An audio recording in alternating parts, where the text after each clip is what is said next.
All across northern Portugal there are places linked to the supernatural. Ancient forests, megalithic sites, and old Celtic hill forts are said to be inhabited by magical creatures, and those who interfered with them, according to popular belief, risked a fate worse than death.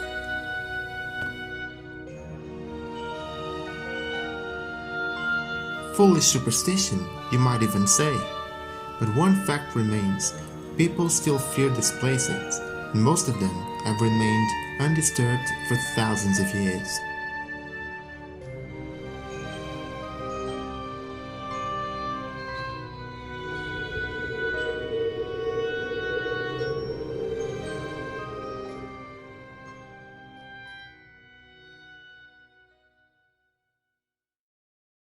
This is the legend of the Enchanted Moura.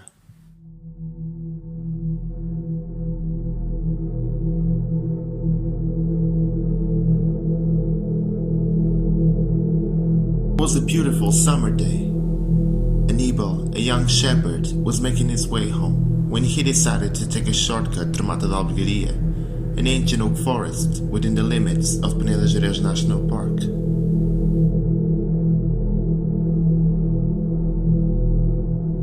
After a few minutes wandering through the dense forest, he noticed the forest was unusually quiet. There were no birds chirping, no bugs buzzing, everything was dead silent, and an eerie low mist was hovering over the ground. It was at that time that he heard a female voice in the distance, a hauntingly beautiful and seductive call that pulled him deep into the forest.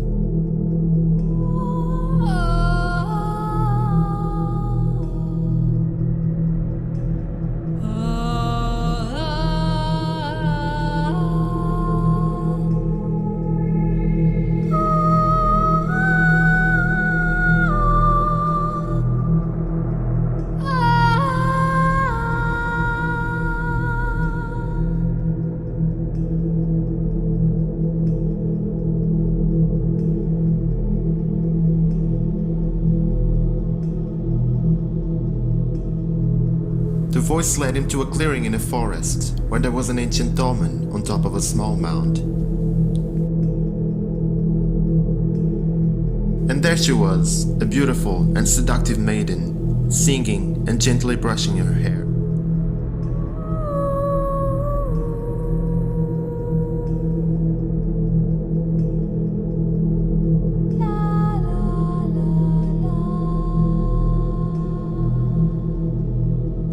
Aníbal stopped and stood there for a moment, bewitched by the young beauty.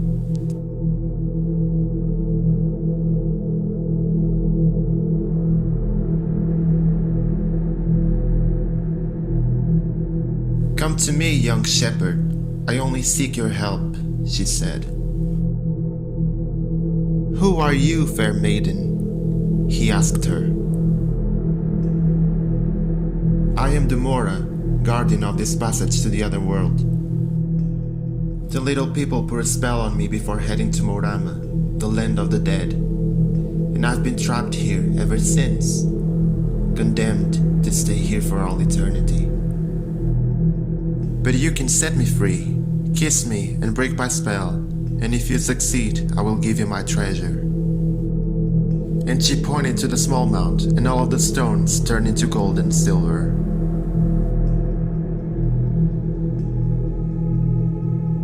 "I will kiss you, Moura," he said. And so he embraced her and kissed her, and to his surprise the Moura turned into a snake and disappeared in the grass. Terrified by what happened, he quickly filled his pockets with gold and silver and fled the forest. When he got home, he told his brother what happened, but his brother didn't believe him. So he reached for the gold, but all he found was stones. The Moura tricked him.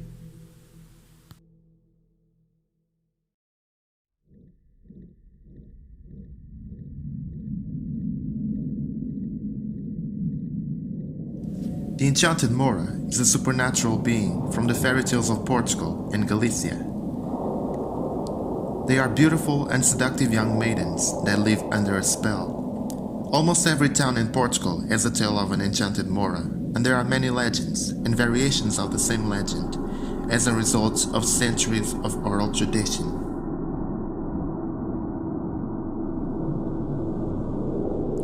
The tales of the enchanted moras are of Indo-European Celtic origin, and some scholars believe the name mora comes from the Celtic word mara or mar, meaning spirit. The legends describe enchanted moras as beautiful and seductive young maidens that were left guarding the treasures that the enchanted moras hid before heading to Mourama. In Portuguese mythology, Mourama is the other world, the world of the dead, a magic place inhabited by the enchanted moros, a very small elf-like people who live under the ground.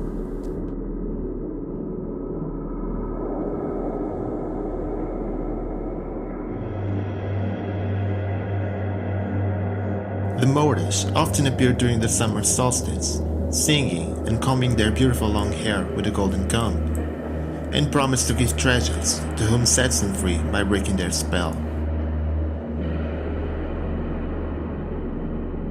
When disenchanted, the mora may become a human or turn into a snake and disappear.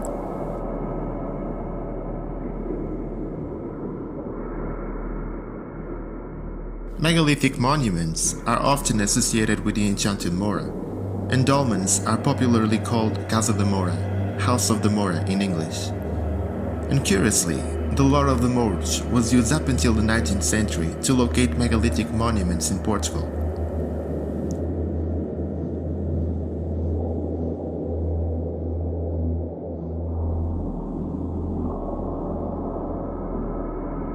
Folktales play an important role in preserving the culture and identity of a people. By keeping these stories alive, we are keeping the memories of our ancestors alive.